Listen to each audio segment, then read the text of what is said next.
to another DorkLair action figure review. Today I'm taking a look at the Mythic Legions Belualyth from the Necronominus wave. This is a very unique set among Mythic Legions in that it's deluxe, but it's not just deluxe because you're adding pieces. It doesn't just come with like a bunch of accessories where you pop and swap accessories. These accessories are separate characters, essentially. You could almost consider this like a 2-pack with a couple little buddies. The Chimera is a pretty substantial piece, even though it doesn't have a ton of articulation. It does have swappable heads. It does have some leg articulation and stuff.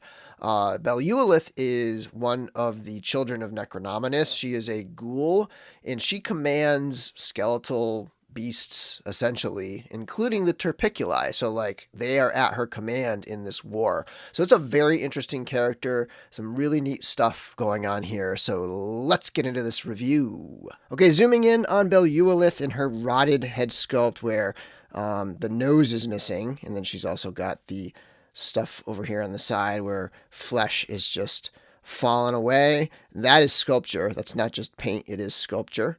And yeah, so there's a look at that one. And then there's the other head with nose that is mostly the same expression, I believe. This one has a nose. And then we have that hair piece, nice and soft, gets out of the way. It's blue with a bit of black wash.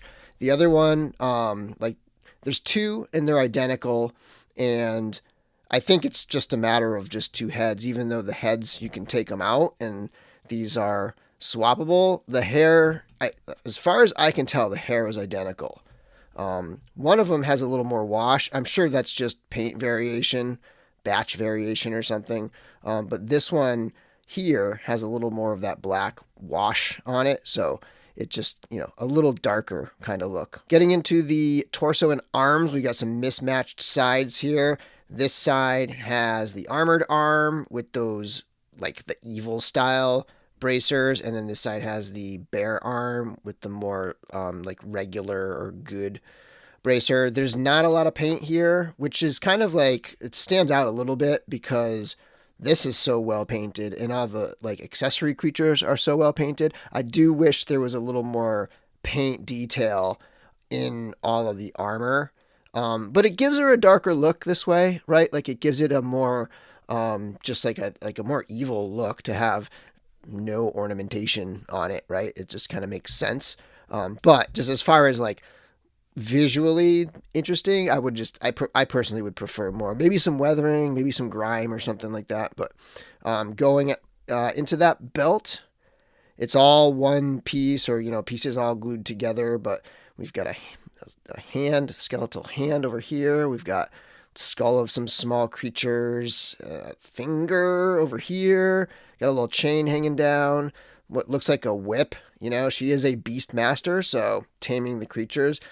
This does sit a little high, like it doesn't fit super well around the waist piece. I mean, it does, like when you get it down, but it pops up pretty easily and it sits high. So that's something that like I'm constantly fussing with, is just like pulling this down to make it look smoother, I guess. I'm not sure what the word would be there.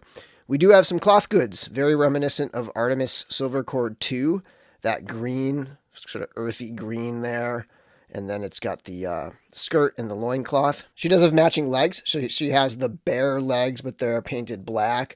And then she has sort of the good guy armored lower legs on both of those legs, and then those armored feet as well. And yeah, she really is a cool looking character. She's got like a combination of things. Like there's like this nature side where she's like this beastmaster and you have leathers and you have greens. And then there's the ghoul side where she's this undead and you have those blues and grays. So a nice combination of kind of themes mixing into this character. Belualyth, being a very standard 2.0 build, is right around 6.5 inches tall. And here's how she sizes up to a couple of the beasts. So on the left, we have the Turpiculi. I have a review of that up. It figures incredible. And then on the right, we have her Chimera, which comes with the figure.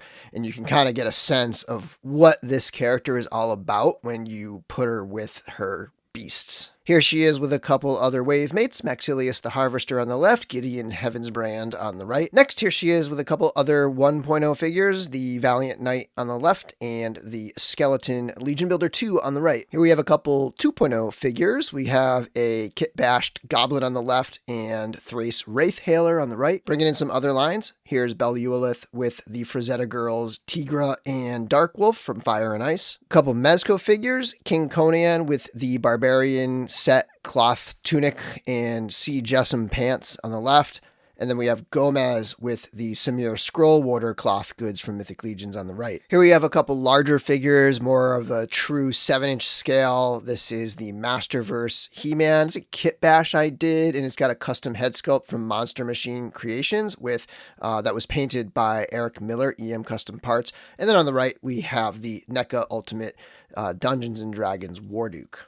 And finally, a couple independent toy lines. On the left is the Savage Crucible Kamo, and on the right is the Animal Warriors of the Kingdom Tiberius. Okay, getting into accessories, the Chimera I would almost consider a second figure because it does have articulation, just very minimal. So each of those leg connection points is on some sort of ball joint. So there is a little like in and out action, and then obviously can swing back and forth. And all 4 limbs have that. You can get a close-up of these heads, which are removable. So if you pop that head off, you see a 1.0 neck ball, and that'll work with, with those other figures. This neck can come out here, and you could pop that into the neck spot on any of the other Mythic Legions torsos. For 1.0 torsos, I think the 2.0 torsos, it's a different, smaller hole. It does have a handle that she can hold to, tame the beast or what have you. Some really nice paint applications, again, going back to that bone color that matches all of the other skeletal figures, but then you have some like metallic armored type. It's weird. It's like melded in, like in between the bones and stuff. Like it's kind of in there. But it's metal, it's armor. And then you've got some sculpted in leather straps over here. So there's a lot of nice detail in this thing. You can see like the tail is almost like attached with a metal bracket of some sort. There's another one up here. There's no movement in this tail up here, but this head is on a smaller ball joint, and then that head can move around too. So you can definitely get some motion out of that head, up and down and side to side. Next up, she comes with the snake skeleton in the cage. In this cage, you can actually remove this just like that and take that skeletal snake out of there. And there's some nice detail on this little tree branch type thing that the snake sits on.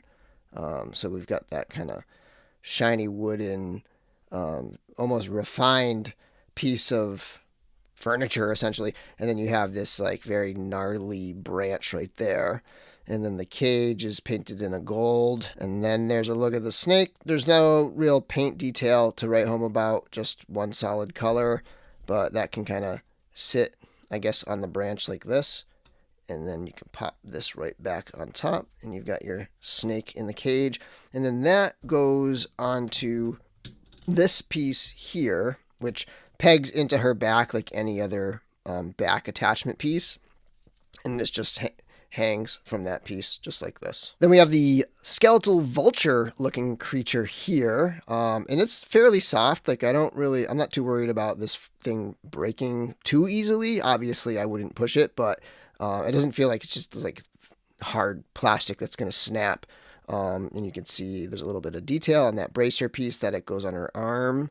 And you just take it like this and stick it on the arm, and then you just put the hand in, and it just kind of fits on her arm like this. Next up, we have this shoulder armor piece that is not your typical peg into the back shoulder armor, but wrap around the body type thing. You just have to like pop the head off, lift the arm up, and put that through, and then it just kind of sits nicely on the shoulder. It's a really cool piece, and that would be a fun thing to just like swap onto other figures and mix and match. She does come with the bone-handled blade right here.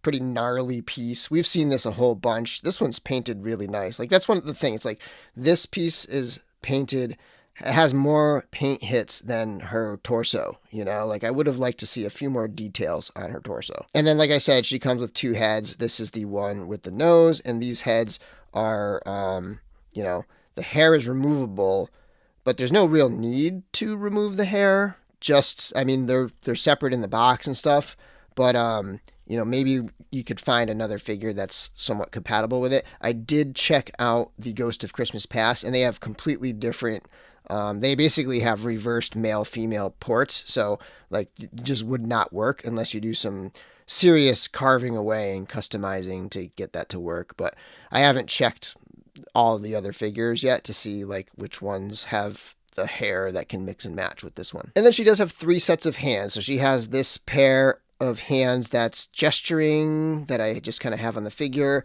She's got a pair of just regular gripping hands with horizontal hinges. And then she's got a pair of leather hands. One of them is a gripping hand, and one of them is a fist. Articulation wise is a standard 2.0. So if you've had any 2.0 figure in the last 5, like since Advent of AK came out, this is that same body.